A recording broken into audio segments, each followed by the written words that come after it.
नमस्कार साथियों, आप सभी का स्मार्ट नर्सिंग एकेडमी के इस प्यारे से प्लेटफॉर्म पर हार्दिक अभिनंदन स्वागत है।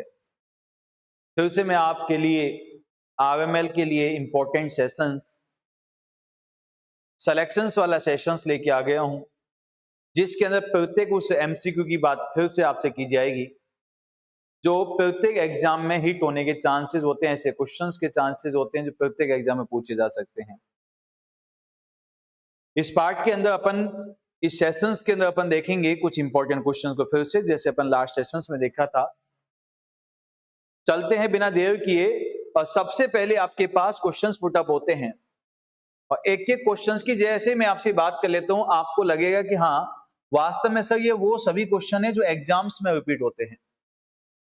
सबसे पहले अपन ने कहना है सर, यदि हमसे क्वेश्चन पूछा जाता है फॉस्फेट टेस्ट किसके लिए यूज किया जाता है, तो बेटा जी जैसे हमसे कहेगा सर फॉस्फेट टेस्ट किसके लिए यूज होता है, तो आपने कहना है sir to test the efficiency of the pasteurisation of the milk.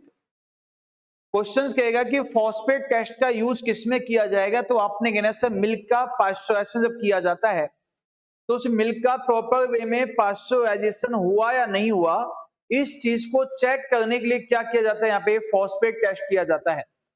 Second आपने कहना है sir the highest point of reading in the blood pressure is called. Highest point of देखा जाएगा रीडिंग का ब्लड प्रेशर के अंदर कौन सा होता है बेटा, यहाँ पे तो आपने देखा होगा सर एक सिस्टोलिक बीपी होता है, एक डायस्टोलिक बीपी होता है।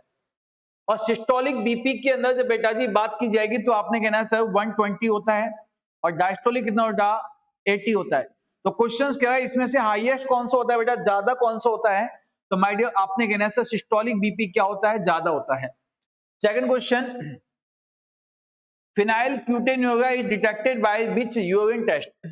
phenylketonuria को डिटेक्ट किया जाता है कौन से यूरिन टेस्ट के माध्यम से किया जाता है, तो phenylketonuria जो डिटेक्ट किया जाता है बेटा, जो यूरिन टेस्ट होता है किसके लिए बेटा, तो आपने आंसर फेरिक क्लोराइड टेस्ट, मतलब phenylketonuria जो डिटेक्ट किया जाता है यूरिन टेस्ट के माध्यम से, कौन सा टेस्ट कहते हैं बेटा, यहाँ पे फेरिक क्लोराइड टेस्ट के नाम से जानते हैं। किस नाम से जानते हैं बेटा, फेरिक क्लोराइड टेस्ट के नाम से जानते हैं। सेकंड आपने कहना है sir if patient blood pressure is, यदि आपसे कहेगा सर पेशेंट का यदि ब्लड प्रेशर जो है वो कितना है बेटा, यहाँ पे 83/50, कैलकुलेट मीन आर्टरियल प्रेशर। इस पेशेंट का मीन आर्टरियल प्रेशर क्या होगा, तो बेटा जी जब भी आपसे क्वेश्चन कहेगा सर मीन आर्टरियल प्रेशर कैसे निकाला जाता है, तो आपने कहना सर मीन आर्टरियल प्रेशर निकालने के लिए यहाँ पे क्या किया जाएगा बेटा, तो डायस्टोलिक बीपी जो होगा उसको 2 गुना किया जाएगा। तो बेटा आपने कहना सर फॉर्मूला जो लगाया जाता है इसमें 2 into diastolic BP plus systolic BP upon यहाँ पे 3 किया जाता है। तो यहाँ पे कैसे बनेगा बेटा 2 इंटू, तो माय डियर आपने कहना है सर डायस्टोलिक, यहाँ पे सिस्टोलिक बीपी कितना है 83, डायस्टोलिक कितना है बेटा 50। यस, तो आपने सर 2 इंटू 50, यस, प्लस आपने किसको करना है यहाँ पे 83 को किया, बटे अपने किसको किया बेटा यहाँ पे 3 को किया। अब यहाँ पे जो बनेगा बेटा, अब उसमें कैसे देखा जाएगा, तो यहाँ पे 2 इंटू 50 मतलब क्या हो गया बेटा, यहाँ पे 100 हो गया, प्लस 83 हो गया, बटे 3, तो आपने सर 183 में जब यहाँ पे भाग देंगे 3 का तो कितना आएगा बेटा यहाँ पे 61।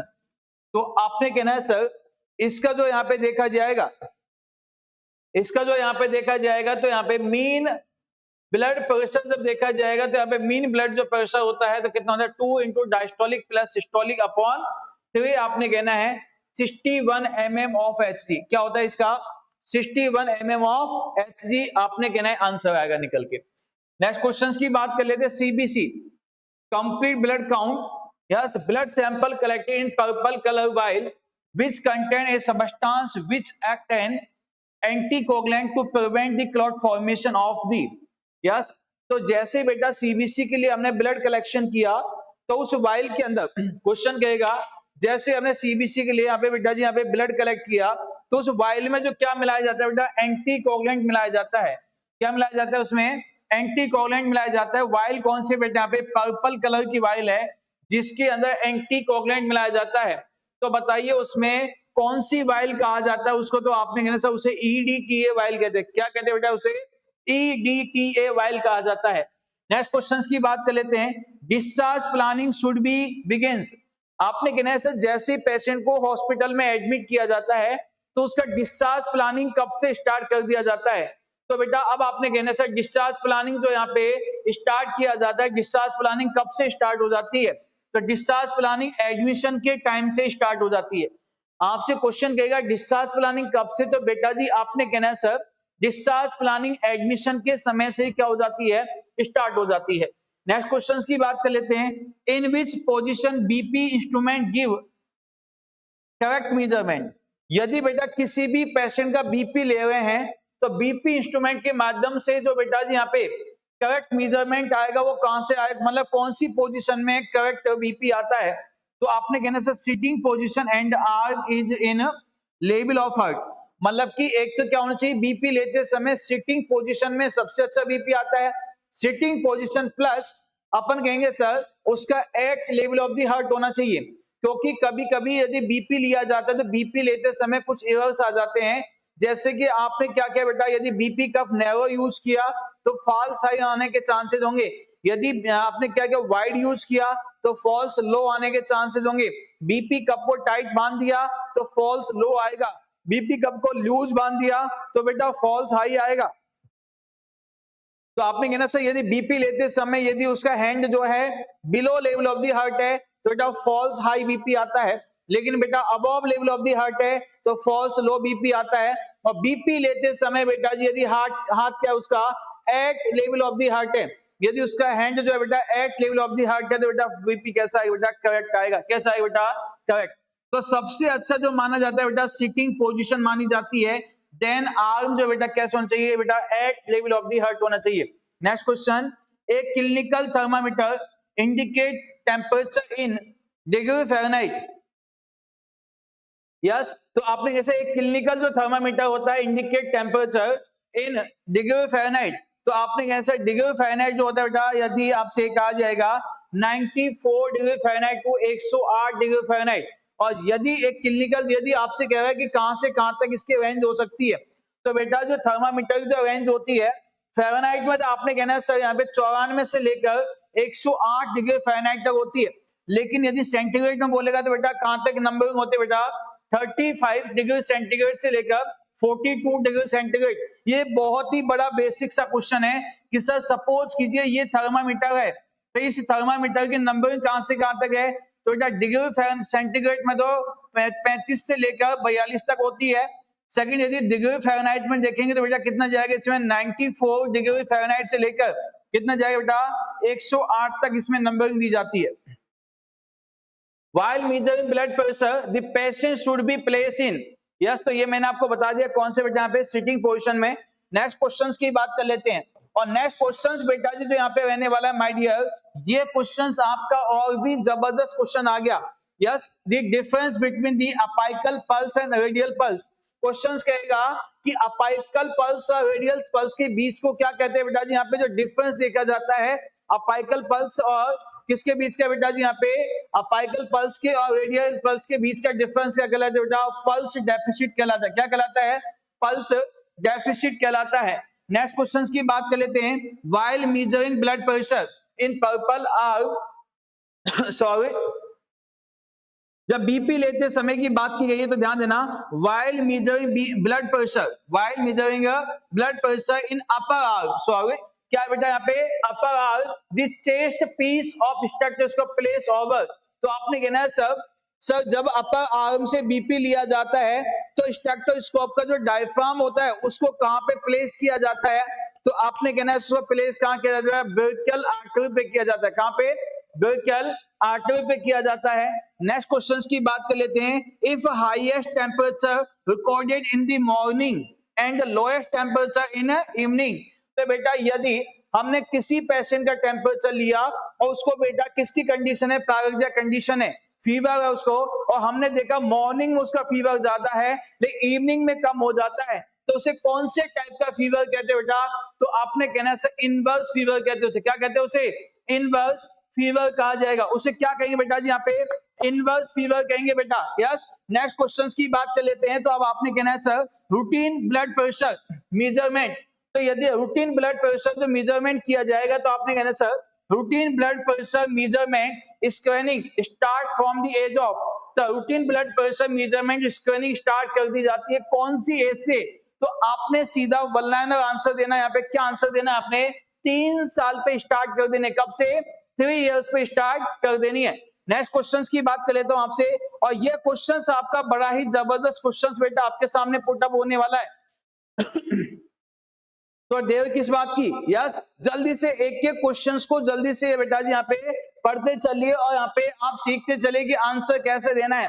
मैं सीधा आपको आंसर हिट करना सिखा रहा हूं बेटा जी। तो आपने कहना है what is the difference between oral and rectum temperature in an adult client?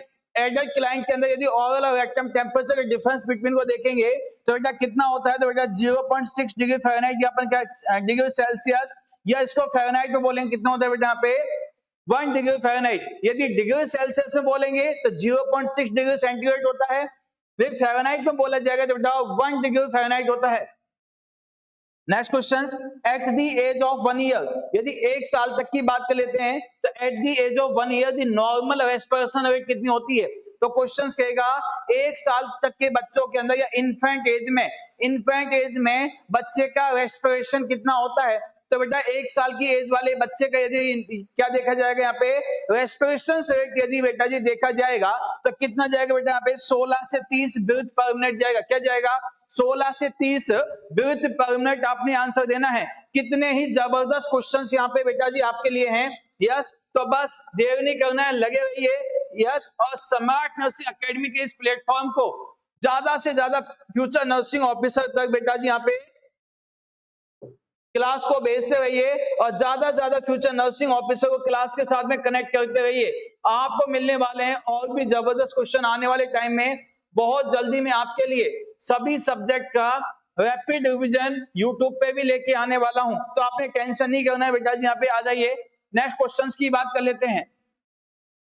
The type of fever in which temperature, ऐसा कौन सा फीवर जिसके अंदर टेम्परेचर बेटा क्या हो जाता है? बेटा फ्लक्चुएट हो जाता है मोर देन 2 डिग्री सेंटीग्रेड। ऐसा फीवर जिसके अंदर टेम्परेचर बेटा जी फ्लक्चुएट हो जाता है more than 2 degree centigrade, all below normal during 24 our period in non है। इसे क्या कहते हैं बेटा जी यहाँ पे? तो आपने कहना है सर टेम्परेचर का पीक लेवल से 2 डिग्री सेंटीग्रेड में फ्लक्चुएट होना। यस, तो उसे क्या कहते हैं बेटा जी यहाँ पे? तो उसे कहते हैं रेमिटेंट फीवर कहते हैं। क्या कहते हैं उसे? रेमिटेंट फीवर कहा जाता है। सेकंड क्वेश्चन की बात कर लेता हूं, इंक्रीज डेप्थ ऑफ ब्रीथिंग, यदि किसी भी पेशेंट का बेटा जी यहाँ पे डेप्थ ऑफ ब्रीथिंग बढ़ा हुआ है, increase depth of breathing with normal respiratory rate, यदि किसी भी पेशेंट का बेटा जी यहाँ पे डेप्थ ऑफ ब्रीथिंग का बढ़ जाना, और वो भी किसके साथ बेटा? नॉर्मल रेस्पिरेशन रेट, मतलब कि रेस्पिरेशन रेट तो बेटा नॉर्मल है, लेकिन डेप्थ ऑफ रेस्पिरेशन जब बढ़ जाती है तो उसे क्या कहते हैं बेटा? तो आपने कहना सर उसे कहा जाता है हाइपर एपनिया कहते हैं। क्या कहते हैं बेटा? इसे हाइपर एपनिया कहते हैं। यस, नेक्स्ट क्वेश्चंस की बात कर लेते हैं। Pulse rate should be check for, pulse rate को कितना समय के लिए चेक किया जाता है? कम से कम। तो आपने कहना सर पल्स रेट जो चेक की जाती है कम से कम कितना बेटा? यहाँ पे 60 सेकंड चेक की जाती है। कितना? 60 सेकंड, मतलब 1 मिनट आपने बोलना है। नेक्स्ट क्वेश्चन बेटा, normal respiration is also known as, normal respiration के प्रोसेस को क्या कहते हैं बेटा यहाँ पे? तो आपने कहना है सर नॉर्मल रेस्पिरेशन का प्रोसेस यूपनिया कहलाता है। क्या कहते हैं बेटा? उसे यूपनिया कहते हैं। यस, नेक्स्ट क्वेश्चंस की बात कर लेते हैं। The number of the finger to be use while checking the pulse, जब पल्स को चेक किया जाता है तो कितनी फिंगर का यूज करते हैं? तो आपने कहना सर पल्स को चेक करते समय 3 फिंगर का यूज किया जाता है, 3 फिंगर का यूज किया जाता है। कौन कौन सी बेटा? फर्स्ट, मिडिल और इंडेक्स फिंगर। कौन कौन सी होती है बेटा? फर्स्ट, मिडिल और इंडेक्स फिंगर का यूज करते हैं। यस, इसके बाद सेकंड आपने कहना है sir seasons of breathing for the 20-20 second is known as, यदि किसी भी पेशेंट का क्या हो जाना बेटा यहाँ पे? ब्रीथिंग का सीज हो जाना, और किसी भी पेशेंट का बेटा ब्रीथिंग का सीज हो जाना 20 सेकंड के लिए, उसे क्या कहते हैं? तो टेम्पररी बेसिस पे यदि ब्रीथिंग का सीज हो जाएगा उसे क्या कहा जाएगा? तो आपने कहना है उसे एपनिया कहा जाता है। उसे क्या कहते हैं बेटा? उसे एपनिया कहा जाएगा। नेक्स्ट क्वेश्चंस की बात कर लेते हैं। The respiratory centre is located in which part of the brain, respiratory जो सेंटर जो लोकेटेड होता है तो वो कहाँ होता है बेटा? तो ब्रेन के मेडुला ऑब्लोंगेटा को क्या कहते हैं बेटा, यहाँ पे रेस्पिरेटरी सेंटर कहते हैं। मिनट टू मिनट जो क्या होता है बेटा, रेस्पिरेशन को कंट्रोल करने का काम करता है, उससे क्या कहते हैं बेटा, यहाँ पे मेडुला ऑब्लोंगेटा। नेक्स्ट क्वेश्चंस की बात कर लेते हैं। Patient should be place in which position with hypovolaemia shock. जैसे किसी भी पेशेंट को बेटा जी हाइपरवोलेमिया शॉक है, अब क्वेश्चन कहेगा सर हाइपोवोलेमिक शॉक के अंदर पेशेंट को कौन सी पोजीशन दी जाती है, हाइपोवोलेमिक शॉक के अंदर पेशेंट को कौन सी पोजीशन दी जाती है, तो बेटा आपने कहना है सर उसको टेंडलेनबर्ग पोजीशन देते हैं। कौन सी पोजीशन देंगे यहाँ पे, टेंडलेनबर्ग पोजीशन यहाँ पे दी जाती है। नेक्स्ट क्वेश्चन की बात कर लेते हैं बेटा, Cheyne Stokes respiration is describe as, Cheyne Stokes respiration को डिस्क्राइब किया जाता है बेटा कैसे, तो आपने कहना है sir Cheyne Stokes respiration is describe as period of, तो आपने कहना है सर पीरियड ऑफ किसको कहेंगे बेटा, period of apnoea and hyper apnoea. Cheyne Stokes respiration में क्या होता है बेटा जी, यहाँ पे एपनिया प्लस हाइपर एपनिया, मतलब कि पर्संस की क्या हो जाएगा बेटा, यहाँ पे डेप्थ ऑफ रेस्पिरेशन बढ़ने के साथ साथ रेस्पिरेशन रेट का भी बढ़ जाना। यस, एपनिया होने के मतलब बीच बीच में गैप ले लेके क्या होना बेटा, हाइपर वेंटिलेशन होना। यस, तो आपने कहा sir period of apnoea and hyperventilation, period of apnoea and hyperventilation को क्या कहते हैं बेटा, यहाँ पे Cheyne Stokes respiration. Next questions की बात कर लेते हैं, life threatening condition due to the rapid loss of या बॉडी फ्लूइड, यदि बॉडी फ्लूइड से क्या हो जाएगा बेटा यहाँ पे, तो आपने कहना सर लाइफ थ्रेटनिंग कंडीशंस का आ जाना रैपिड ब्लड लॉस की वजह से या बेटा फ्लूइड लॉस की वजह से, उसे किस नाम से जानते हैं, तो बेटा आपने कहना सर उससे जानते हैं हाइपोवोलेमिक शॉक के नाम से जानते हैं।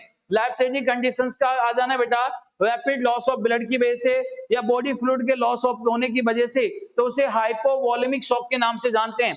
नेक्स्ट क्वेश्चंस की बात कर लेते हैं, the normal range of respiration, normal range of the respiration को क्या कहते हैं, तो बेटा जी आपने कहना है sir normal range of the respiration जो कहलाता है, उसे तो मैंने आपको कहा बेटा नॉर्मल रेस्पिरेशन के प्रोसेस को तो क्या कहते हैं, अभी जस्ट मैंने आपको बताया था, क्या बताया था, नॉर्मल रेस्पिरेशन की प्रोसेस को तो एपनिया या क्या कहते हैं बेटा, यूपनिया कहा जाता है। क्या कहते हैं, यूपनिया। लेकिन इस क्वेश्चंस की यदि मैं आपसे बात कर लेता हूं, इन्होंने बोला है normal range of the respiration, तो बेटा पहले के जो गाइडलाइन के हिसाब से था बेटा वो होता था कितना, 16 से 24, यस 16 से 16 to 24 ब्रीथ पर मिनट। लेकिन अभी की यदि अपन बात कर लेते हैं वो कितना माना जाएगा बेटा, 12 to 20 breath per minute. Next questions की यदि मैं आपसे इंपॉर्टेंट बेसिस पे बात कर लेता हूं, तो क्वेश्चंस कहेगा most common type of the shock in trauma patient. किसी भी यदि ट्रॉमा पेशेंट की यदि बेटा बात कर लेते हैं, तो ट्रॉमेटिक पेशेंट के अंदर सबसे ज्यादा कौन सा शॉक होने का चांसेस हो सकता है, तो आपने कहना है कौन सा हो सकता है, हाइपोवोलेमिक शॉक। कौन सा हो सकता है बेटा, हाइपोवोलेमिक शॉक। हेमरेज की वजह से हो सकता है, किसी भी कारण से जब ब्लड लॉस हो सकता है, ब्लड वॉल्यूम की जब यहाँ पे कमी हो जाती है तो उसको क्या हो सकता है बेटा, यहाँ पे हाइपोवोलेमिक शॉक। ये तो बेटा जी आपको पता है, ये तो आपको पता है कि शॉक कितने टाइप के होते हैं, 5 टाइप के होते हैं। यस, नंबर 1 न्यूरोजेनिक, कार्डियोजेनिक, अपन कह सकते हैं सेप्टिक, एनाफाइलिटिकल, एक होता है बेटा हाइपोवोलेमिक। यस, ये मैं आपको पहले भी बता चुका हूं। तो ये पांचों की यदि बात की है तो इनमें से सबसे ज्यादा ट्रॉमेटिक पेशेंट में कौन सा होगा, तो बेटा आपने कहना कौन सा होगा, हाइपोवोलेमिक शॉक होगा। नेक्स्ट क्वेश्चंस की बात कर लेते हैं, what is the temperature of the cold stress.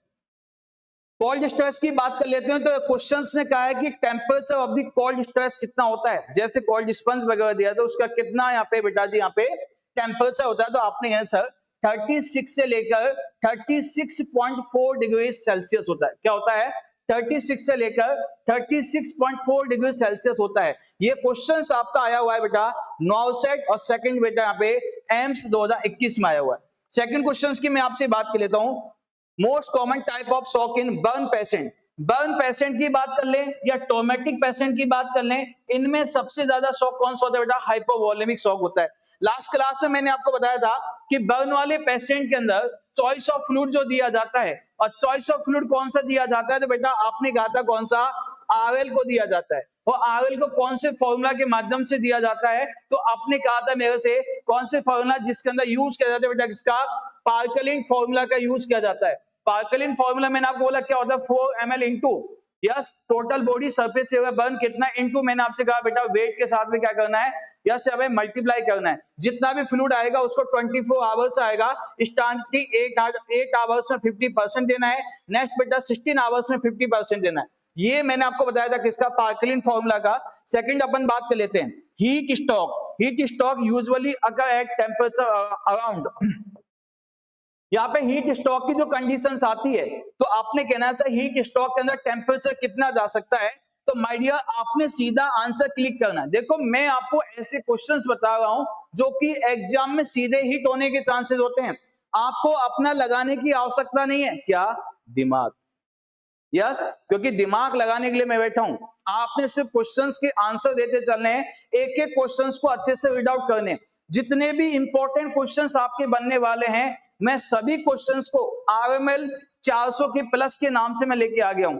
बस आपने पढ़ते चलना है बेटा। सीधा क्वेश्चन आएगा heat stock usually occur at temperature around कितना, तो बेटा यहाँ पे हीट स्टॉक कब हो जाता है बेटा, 41 डिग्री सेल्सियस टेम्परेचर को हीट स्टॉक की कंडीशंस अपन कह सकते हैं। या अपन कह सकते हैं यदि डिग्री फ़ारेनहाइट में बोलेंगे तो हीट स्टॉक कब चला जाएगा बेटा, यहाँ पे 103 से 105 से यदि प्लस हो जाए उसे अपन कह सकते हैं।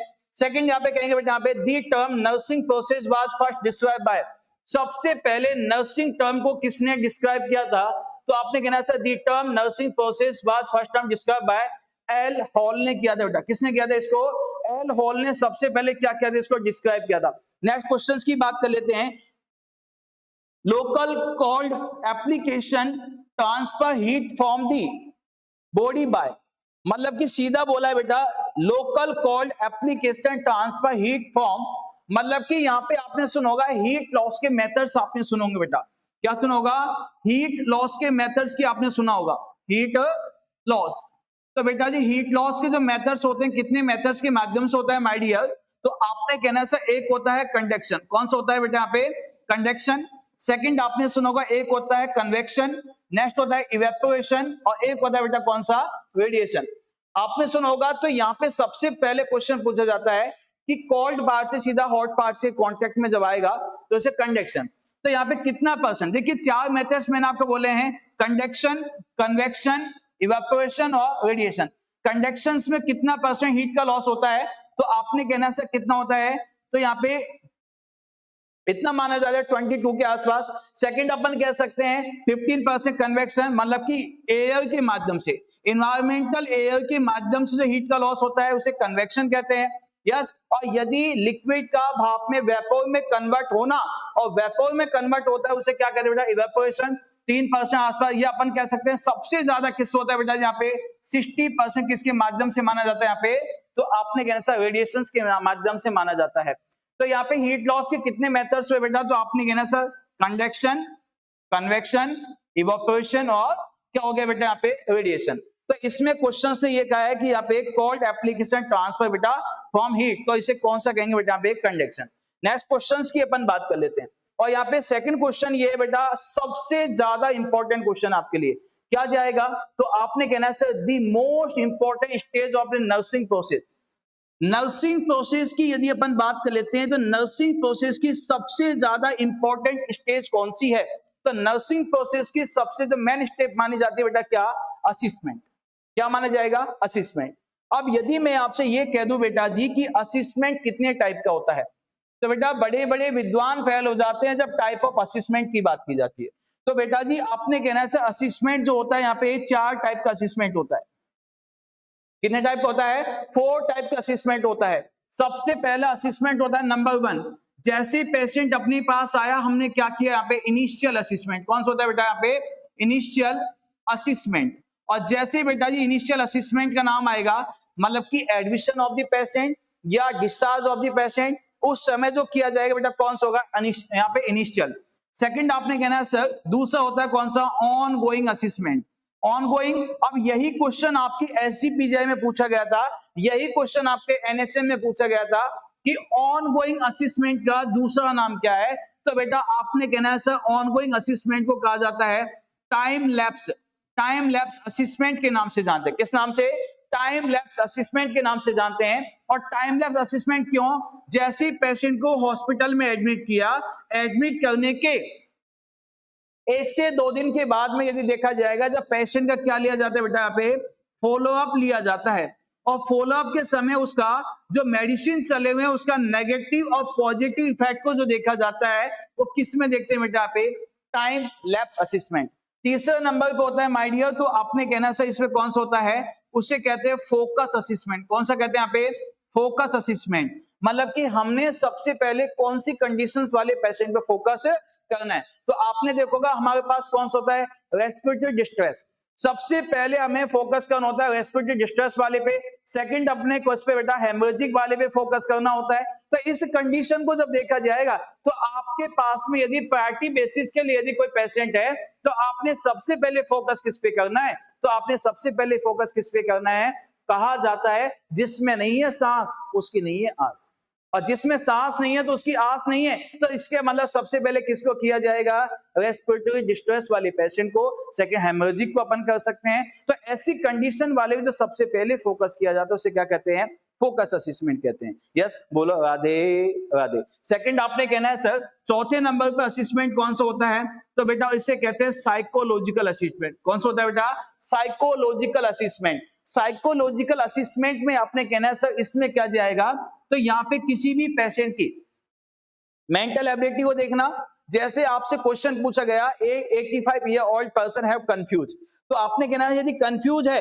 तो मतलब क्या उसका मेंटल फंक्शंस क्या है बेटा, थोड़े से डिस्टर्ब हुए हुए हैं। तो सबसे पहले जो असेसमेंट मतलब कि यहाँ पे जब उसके मेंटल फंक्शंस ओरिएंट किए जाएंगे तो बेटा किस में जाएगा, आईक्यू वगैरह देखना, ये सब के सब किस में जाएगा बेटा, साइकोलॉजिकल में जाएगा। कितने टाइप के असेसमेंट हुए, कितने टाइप के हुए, आपने कहना है सर 4 टाइप के हुए। नंबर 1 कौन सा हुआ बेटा, इनिशियल। सेकंड कौन सा हुआ, ऑनगोइंग। थर्ड कौन सा हुआ बेटा, फोकस। फोर्थ कौन सा हुआ, साइकोलॉजिकल। यदि डाटा कलेक्शंस की बात की जाती है तो आपने कहना है सर असेसमेंट के अंदर 2 टाइप से डाटा कलेक्ट किए जाते हैं, एक होता है सब्जेक्टिव, एक होता है ऑब्जेक्टिव। सब्जेक्टिव में क्या होगा, पेशेंट ने आके आपको क्या कंप्लेंट किया, और पेशेंट ने जो कंप्लेंट किया डेट इज क्या है बेटा, सब्जेक्टिव।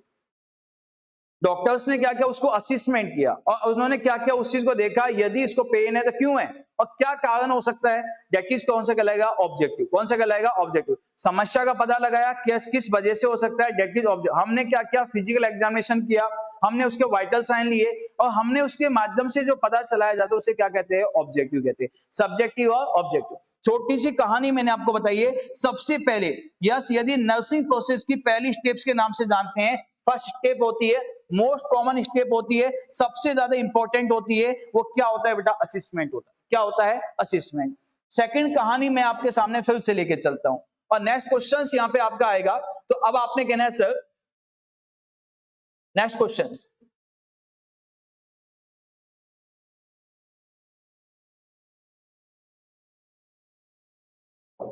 सेकंड क्वेश्चन समझना बेटा जी। यहां पे side x solution should be change every. बेटा देखिए जैसे यहाँ पे क्वेश्चन ने बोला है साइड एक्स, तो मैंने आपको स्टेलाइसेंस वाले टॉपिक को बहुत अच्छे से पढ़ाया था। साइड एक्स किसका नाम है बेटा, तो आपने कैसा साइड एक्स का दूसरा नाम जो है side x non H, side x को जाना जाता है किस नाम से बेटा, 2% ग्लूटाल्डिहाइड के नाम से जानते हैं।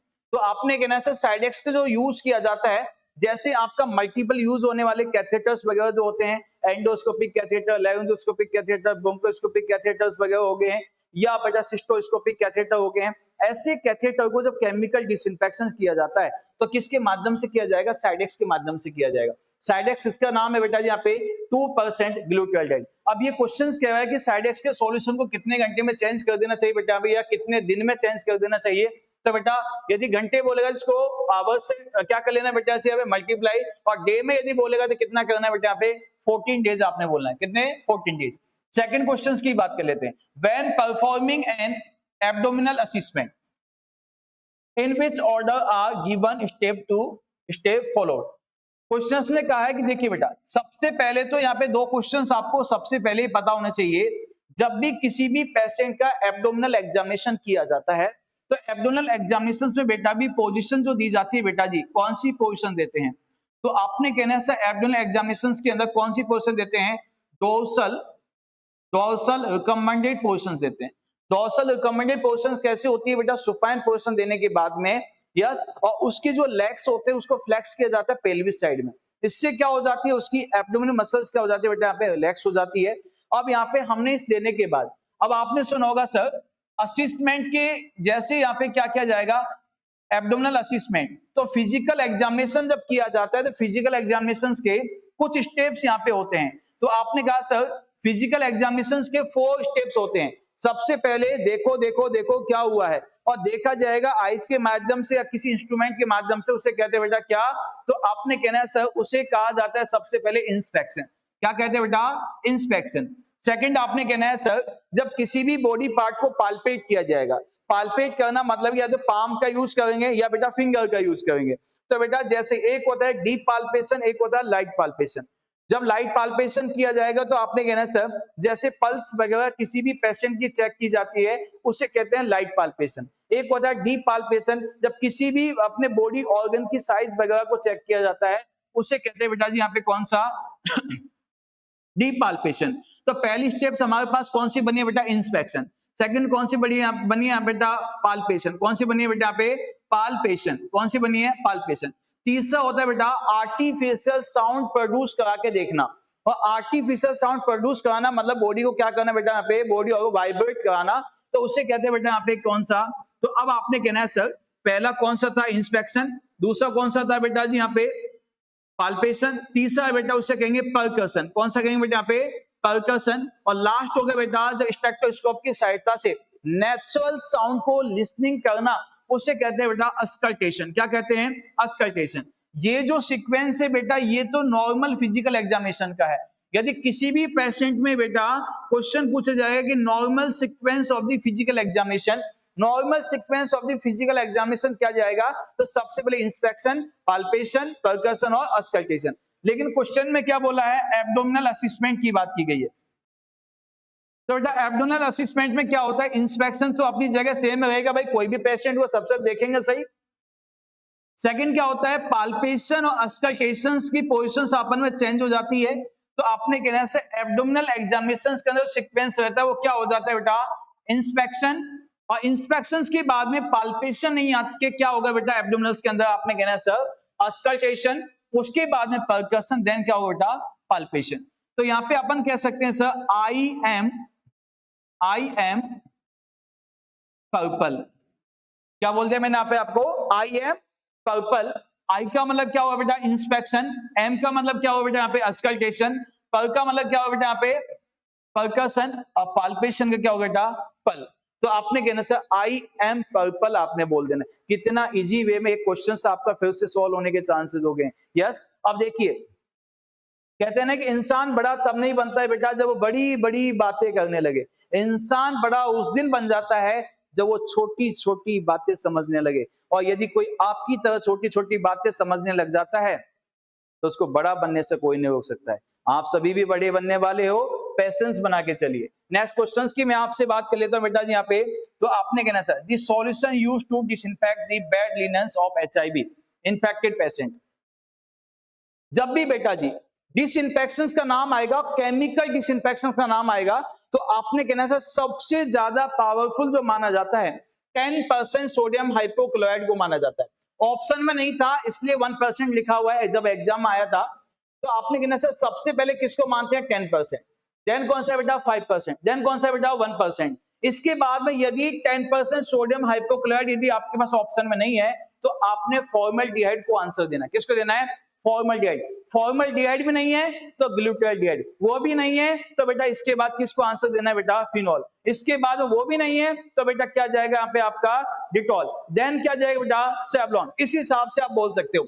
तो यदि किसी भी एचआईवी वाले पेशेंट के किसी भी टाइप के कंटामिनेशन को डीकंटामिनेशन करने का नाम आएगा तो पहली प्रायोरिटी आपने देनी है बेटा, किसको देनी है, 10% सोडियम हाइपोक्लोराइड। सेकंड अब बात कर लेते हैं, चाहे आपके एचआईवी का पेशेंट हो, चाहे आपके कोविड का पेशेंट हो, चाहे आपके हेपेटाइटिस सी का पेशेंट हो, चाहे आपके हेपेटाइटिस बी का पेशेंट हो, चाहे एनवायरमेंटल सैनिटेशन की बात है, किसी भी टाइप का नाम आए, सबसे पहले यदि राधे राधे बोल के आंसर देना है तो बेटा पहली प्रायोरिटी में किसको आंसर लगा देना, 10% सोडियम हाइपोक्लोराइड को आंसर लगा देना। यस, सबसे ज्यादा पावरफुल केमिकल जो डिसइंफेक्टेंट होता है वो कौन सा होता है बेटा, यहाँ पे 10% सोडियम हाइपोक्लोराइड होता है। नेक्स्ट क्वेश्चन की अपन बात कर लेते हैं, percussions and auscultation. Percussions and auscultation, ये क्वेश्चन थोड़ा आधा रह गया, इसको कैंसिल कर दीजिए। Next question, the best way to treat liquid waste such as a blood, urine या हॉस्पिटल सीवेज। इसे किसके माध्यम से? तो बेटा यदि बेस्ट में पूछा है ट्रीट करने का, यदि बेटा लिक्विड वेस्ट होता है, और लिक्विड वेस्ट में क्या क्या हो सकता है, जैसे ब्लड हो गया, यूरिन हो गया या हॉस्पिटल सीवेज वगैरह हो गया, उसको कौन से मेथड्स के माध्यम से किया जाएगा? तो आपने यहाँ सर केमिकल डिसइंफेक्शन के माध्यम से किया जाएगा। किसके माध्यम से? केमिकल डिसइंफेक्शन के माध्यम से। नेक्स्ट क्वेश्चन की बात कर लेते हैं। When performing general physical assessment in which order is the given physical examination step followed। तो बेटा अभी मैंने आपके इस क्वेश्चन के साथ मैंने आपको समझा दिया था कि नॉर्मल सीक्वेंस जो होता है फिजिकल एग्जामिनेशन का वो क्या क्या होता है? इंस्पेक्शन, पाल्पेशन, परकशन और अस्कल्टेशन। क्या होता है? इंस्पेक्शन, पाल्पेशन, परकशन और अस्कल्टेशन। नेक्स्ट क्वेश्चन की अपन बात कर लेते हैं। Which disinfectant use to disinfect HIV patient bedsheet? Linens. तो बेटा हो ही गया 10% सोडियम हाइपोक्लोराइट। रिपीट है क्वेश्चंस। नेक्स्ट क्वेश्चंस की बात कर लेते हैं। During abdominal examination place the client in, कौन सी पोजीशन में? तो बेटा एब्डोमिनल एग्जामिनेशंस का जब यहाँ पे नाम आएगा तो एब्डोमिनल एग्जामिनेशंस के अंदर पहली प्रायोरिटी जो बेटा जी आपको देनी है वो किसको देनी है बेटा जी? यहाँ पे डोर्सल रिकमेंडेड पोजीशन। यदि ये ऑप्शन में नहीं है तो फिर आप सुपाइन पोजीशंस को आंसर दे सकते हो। किसको दे सकते हो बेटा? सुपाइन। नेक्स्ट क्वेश्चंस की बात कर लेते हैं। Process of destructions of all pathogens organism, बेटा जिसके माध्यम से सभी पैथोजेंस को किल किया जा सकता है। और जब पैथोजेंस का नाम आएगा तो बेटा डिसइंफेक्शन, लेकिन जिसके माध्यम से पैथोजेंस के साथ साथ स्पोर्स को किल किया जाता है, पैथोजेंस के साथ साथ यदि बेटा स्पोर्स को भी किल किया जाता है, जो किसी को नहीं बख्शता, जो बिल्कुल क्या होता है बेटा? बेरहम होता है, उस प्रोसेस को क्या कहते हैं बेटा जी? स्टरलाइजेशन का प्रोसेस कहते हैं। दोनों में डिफरेंस क्या है? एक होता है बेटा डिसइंफेक्शन, एक होता है माय डियर स्टरलाइजेशन। स्टरलाइजेशन और डिसइंफेक्शन में यही फर्क होता है कि डिसइंफेक्शन क्या करता है बेटा? विदाउट स्पोर्स प्रोसेस होता है, जबकि स्टरलाइजेशन क्या होता है बेटा जी? यहाँ पे विद स्पोर्स होता है। क्या होता है? विद स्पोर्स, मतलब किल करने का काम करता है। नेक्स्ट क्वेश्चन की बात कर लेते हैं। Patient should be place in which position with hypovolaemic shock. यदि कोई भी पेशेंट बेटा जी क्या है बेटा? हाइपोवोलेमिक शॉक का पेशेंट है तो कौन सी पोजीशन देंगे बेटा? उसे टेंडलनबर्ग पोजीशन देंगे। नेक्स्ट क्वेश्चन की बात कर लेते हैं। Immediate disinfection of all contaminated articles during the course of disease is called. यदि बेटा जी यहाँ पे क्या किया गया है तो क्वेश्चंस ने कहा यहाँ पे कि कौन से टाइप का डिसइंफेक्शन का यूज किया जाएगा जब इमीडिएट वे में, जब कोई भी पेशेंट का डिजीज है, जब कोर्स ऑफ डिजीज के समय जो डिसइंफेक्शन किया जाता है उसे कौन सा कहते हैं? तो बेटा जी आपने कहना है सर कॉनकरेंट डिसइंफेक्शन। अब ये कॉनकरेंट का मतलब क्या समझिएगा। तो आपने कहना है सर डिसइंफेक्शन जो होता है ना, डिसइंफेक्शन, तो माय डियर ये डिसइंफेक्शन जो होता है 3 टाइप का होता है। कितने टाइप का होता है बेटा? 3। नंबर 1, नंबर 2 और नंबर 3। सबसे पहले होता है बेटा, उसे कहते हैं pre current disinfection. Yes. Second होता है बेटा कौन सा? कॉनकरेंट डिसइंफेक्शन। नेक्स्ट होता है बेटा कौन सा? Terminal disinfection. किसी भी इंफेक्शंस के होने से पहले ही, और किसी भी इंफेक्शंस के होने से पहले ही क्या कर लेना है बेटा? उसको डिसइंफेक्टेंट कर लेना, पहले होने से बचना, उसे प्री करंट कहा जाता है। जैसे मैंने क्या किया, इंफेक्शंस होने से पहले ही अपने हैंड वॉशिंग प्रोसेस को किया। कोई माइक्रोऑर्गेनिज्म लगा तो नहीं है, हो भी सकता है और नहीं भी हो सकता, तो आपने कहना सर हैंड वॉशिंग का प्रोसेस किस में चला जाएगा बेटा? यहाँ पे प्री करंट में चला जाएगा। सेकंड यहाँ पे मैंने आपका क्या किया बेटा? यहाँ पे मिल्क का पास्चराइजेशन किया। पास्चराइजेशन ऑफ द जो मिल्क होता है बेटा जी, वो भी कौन सा होता है भाई? माइक्रोऑर्गेनिज्म हो भी सकते हैं और नहीं भी हो सकते हैं, तो कौन सा जाएगा बेटा? यहाँ पे प्री करंट डिसइंफेक्शन जाएगा। सेकंड आपने कहा sir when patient are admit in hospital, जब कोई भी पेशेंट क्या होता है बेटा? हॉस्पिटल में एडमिट होता है, उस समय यदि कोई भी क्लीनिंग या डिसइंफेक्शन का प्रोसेस किया जाता है during course of the disease, तो उसे क्या कहते हैं बेटा? कॉनकरेंट डिसइंफेक्शन कहते हैं। और इसे कॉनकरेंट डिसइंफेक्शन का दूसरा नाम जो होता है माय डियर, तो आपने कहना सर इसे किस नाम से जानते हैं? ऑन गोइंग डिसइंफेक्शन के नाम से जानते हैं। किस नाम से जानते हैं? ऑन गोइंग डिसइंफेक्शन के नाम से जानते हैं। और एक होता है बेटा टर्मिनल डिसइंफेक्शन। कौन सा होता है? Terminal disinfection. और टर्मिनल डिसइंफेक्शन का मतलब क्या होता है बेटा? After discharge of the patient या after death of the patient जो किया जाता है, मतलब कि जब पेशेंट उस वार्ड को या हॉस्पिटल को जब छोड़ के जाता है तो उस वार्ड में क्या किया जाता है? डिसइंफेक्शन का जो प्रोसेस होता है। अपन 2 कंडीशन बोल सकते हैं, या तो डिस्चार्ज ऑफ द पेशेंट या डेथ ऑफ द पेशेंट के बाद में जो स्टेरिलाइजेशन का प्रोसेस होता है या डिसइंफेक्शन का प्रोसेस होता है, उसे अपन क्या कहते हैं बेटा, टर्मिनल डिसइंफेक्शन कहते हैं। यस, आपको पता है कि हॉस्पिटल जब एक बार पेशेंट पहुंच जाता है तो दो ही कंडीशन में वापस आता है, या तो सही होके अपने घर वालों से मिल जाता है या फिर जहां से आया वहां चला जाता है। यस भाई, भगवान के बच्चे हैं, सभी ने जाना एक दिन है। सेकंड आपने कहना है सर, इंसान हमेशा दो ही जगह से वापस जाता है, या तो खुद की जिंदगी से जाता है या दूसरे की जिंदगी से जाता है, और जाने वाले को आज तक कोई भी बेटा जी रोक नहीं सका है। यस, तो हमेशा मैं आपको एक ही बात कहता हूं कि जिसने आपको ठुकरा दिया था आपकी कोई ना कोई कमी देखकर, मैं कहता हूं बेटा आज इस टॉपिक को अच्छे से पढ़ लीजिए और आरएमएल में सिलेक्शन ले लीजिए, और एक दिन उसको मिलना पड़ेगा आपसे वक्त लेकर। हमेशा बनना है तो ऐसा बनिए कि जिसने कोई ना कोई कमी देखकर यदि ठुकरा दिया था तो एक दिन उसको कहीं ना कहीं आपसे वक्त लेकर मिलना पड़े। और मुझे विश्वास है कि हमारे रेस्पेक्टेड फ्यूचर नर्सिंग ऑफिसर वास्तव में ऐसा ही कुछ अपनी कहानी लिखेंगे, अपने जीवन का कुछ ऐसा स्टोरी लिखेंगे कि वास्तव में जो भी उस स्टोरी को पढ़ेगा उसकी आंखों से आंसू आ जाए कि वास्तव में स्ट्रगल क्या होता है। स्ट्रगल उसे ही कहते हैं बेटा, पानी से नहाने वाला इंसान सिर्फ अपना लिबास बदल सकता है, लेकिन बेटा पसीने से नहाने वाला इंसान ही हमेशा इतिहास रचता है। यस, आप लगे रहिए। और सेकंड यदि अपन बात कर लेते हैं बेटा, नेक्स्ट क्वेश्चंस की मैं आपसे बात कर लेता हूं, और नेक्स्ट क्वेश्चंस अपना चला था बेटा, यहां पे आपका आंसर था कौन सा, कॉन्करेंट। सेकंड अपन बात कर लेते हैं, life threatening condition due to the rapid loss of the blood. जैसे क्या हो जाता है बेटा, ब्लड का लॉस हो जाता है रैपिड, तो बेटा हाइपोवोलेमिक शॉक की कंडीशंस क्रिएट हो जाती है। Next question, which is the most suitable positions for the giving enema. जब एनिमा देने के लिए बेटा जी क्वेश्चन कहेगा कि एनिमा देने के लिए कौन सी पोजीशंस को यहाँ पे सुटेबल माना गया है, तो आपने कहना sir which is the most suitable position for giving an enema. Enema देने के लिए कौन सी पोजीशन को सुटेबल माना गया है, तो बेटा अब आपने कहना है सर यहाँ पे सिम्स लैटरल पोजीशन आंसर जाएगा। क्या जाएगा, सिम्स लैटरल पोजीशन जाएगा बेटा। कौन सा जाएगा, Sims lateral positions my dear, यहाँ पे आंसर जाएगा। और बेटा जी यदि सिम्स लैटरल पोजीशंस आपका ऑप्शन में नहीं है तो अब आपने कहना से क्या जाएगा, लेफ्ट लैटरल पोजीशन जाएगी। कौन सी जाएगी बेटा, यहाँ पे लेफ्ट लैटरल पोजीशन। पहली प्रायोरिटी आपने किसको देनी बेटा, सिम्स लैटरल पोजीशंस को देनी है, देन किसको देते हैं बेटा, लेफ्ट लैटरल पोजीशंस को देते हैं। नेक्स्ट क्वेश्चंस की बात कर लेते हैं, most common type of the shock in trauma patient, तो बेटा हाइपोवोलेमिक था, सेम क्वेश्चन रिपीट है। नेक्स्ट क्वेश्चंस की बात कर लेते हैं, आ जाइए।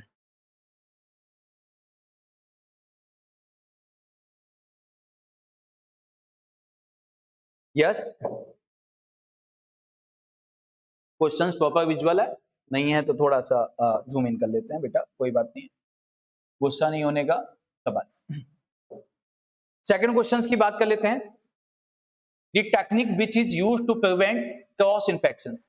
क्रॉस इन्फेक्शन से बचने के लिए बेटा कौन सी टेक्निक का यूज करते हैं बेटा, बेरल्स ऑफ नर्सिंग का यूज करते हैं। Most common type of the shock in burn patient, hypovolaemic बेटा, कई बार ये क्वेश्चन रिपीट हो गया है। In the infections acquired during the stay of the patient in hospital. बेटा यदि हॉस्पिटल में स्टे होने के यदि 48 आवर्स के बाद में यदि कोई भी क्या हो जाता है बेटा, यहाँ पे इन्फेक्शन कॉज हो जाता है, तो हॉस्पिटल में स्टे होने के बेटा जी यहाँ पे 48 आवर्स के बाद यदि कोई भी इन्फेक्शन कॉज होता है तो उसे क्या कहते हैं बेटा जी, यहाँ पे नोजोकोमियल इन्फेक्शन कहते हैं। क्या कहते हैं, नोजोकोमियल इन्फेक्शन कहते हैं। और नोजोकोमियल इन्फेक्शन को ही किस नाम से जाना जाता है बेटा यहाँ पे, तो आपने कहने से इसे जानते हैं हॉस्पिटल एक्वायर्ड इन्फेक्शन के नाम से जानते हैं।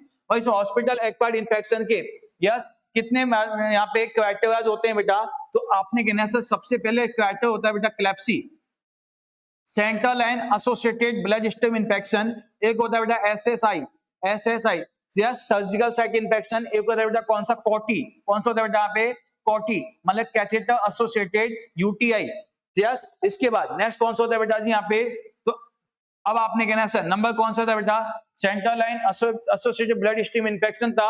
एक कौन सा था बेटा यहाँ पे, सर्जिकल साइट इन्फेक्शन था। नेक्स्ट कौन सा है बेटा जी यहाँ पे, तो आपने कहना है सर नेक्स्ट यहाँ पे कौन सा जाएगा, तो माय डियर अब आपने कहना है सर यहाँ पे नेक्स्ट हो गया catheter associated urinary tract infection हो गया। कौन सा हो गया बेटा, catheter associated urinary tract infection. Next questions की मैं आपसे बात कर लेता हूं, तो बेटा यहाँ पे नेक्स्ट कौन सा होता है, फोर्थ क्राइटेरिया के अंदर, तो एक होता है बेटा वेब, कौन सा होता है बेटा यहाँ पे वेब।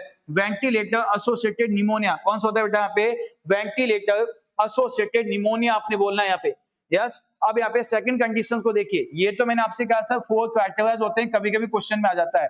तो यहाँ पे कोई भी हॉस्पिटल में स्टे करने के 48 आवर्स के बाद में यदि कोई इन्फेक्शन होता है और 48 आवर्स से लेकर मैं कहता हूँ डिस्चार्ज के 7 डेज तक जो माना जाता है उसे नोजोकोमियल इन्फेक्शन कहते हैं। दी टर्म नर्सिंग प्रोसेस बाद फर्स्ट डिस्क्राइब बाय तो बेटा एल हॉल ने दिया था। सेकंड अपन बात करें the most common positive agent of UTI, सबसे ज्यादा यूटीआई होने के कारण किस होता है बेटा इस्चेरिया कोलाई आपने कहना है। The most important stage of the nursing process, nursing process बेटा असेसमेंट, रिपीटेटिव क्वेश्चंस है। What is the best way to prevent hospital acquired infection, hospital acquired infection से बचने के लिए बेटा यहाँ पे सबसे अच्छा वे कौन सा है, तो आपने ऐसा फ्रीक्वेंट हैंड वॉशिंग, सबसे पहले क्या किया जाएगा बेटा यहाँ पे फ्रीक्वेंट हैंड वॉशिंग किया जाएगा by caregiver with soap and water, बस केयर गिवर के माध्यम से बेटा सोप विद वाटर के साथ में क्या किया जाएगा बेटा यहाँ पे हैंड वॉशिंग किया जाएगा। बेटा आरएमएल के एग्जाम्स के अंदर यदि आपने आरएमएल में एग्जाम देना है बेटा तो स्टरलाइजेशन इन्फेक्शन वाले टॉपिक के एक एक क्वेश्चंस को पढ़ के चले जाओ। मैं कहता हूं 8 से 10 क्वेश्चंस पूछे जा सकते हैं बेटा स्टरलाइजेशन और डिसइंफेक्शन और बीएमडब्ल्यू, ये तो उसके रटे हुए क्वेश्चंस है। नेक्स्ट क्वेश्चंस की बात कर लेते हैं बेटा यहाँ पे when performing an abdominal assessment, when performing an abdominal assessment in which order are the given step follows, तो आपने कहना है सर असेसमेंट के लिए वो 4 स्टेप इंस्पेक्शन पर्सकल्टेशन, एब्डोमिनल के लिए बेटा सेम क्वेश्चन आ गया बेटा अस्कल्टेशन पर्कशन और palpation. Next question the scrub nurse is also known as, scrub nurse को किस नाम से जानते हैं बेटा, तो आपने कहना है सर स्कर्व नर्स को जाना जाता है boss of the style field, style field की बॉस के नाम से जो जाना जाता है बेटा, तो स्टाइल फील्ड की जो बॉस होती है बेटा वो कौन होती है बेटा जी यहाँ पे स्कर्व नर्स होती है। Percussion and auscultation, question repetitive है ये, कोई क्वेश्चन का आंसर था बेटा, इसको हटाओ।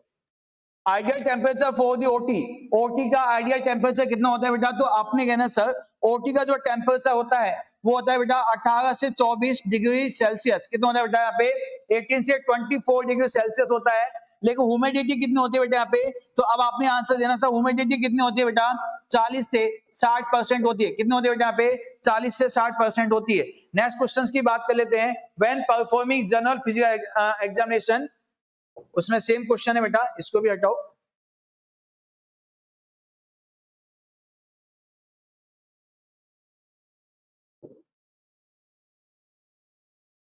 यहां पे बेटा जी आपके कुछ इंपॉर्टेंट क्वेश्चंस की मैंने आपसे बात की है।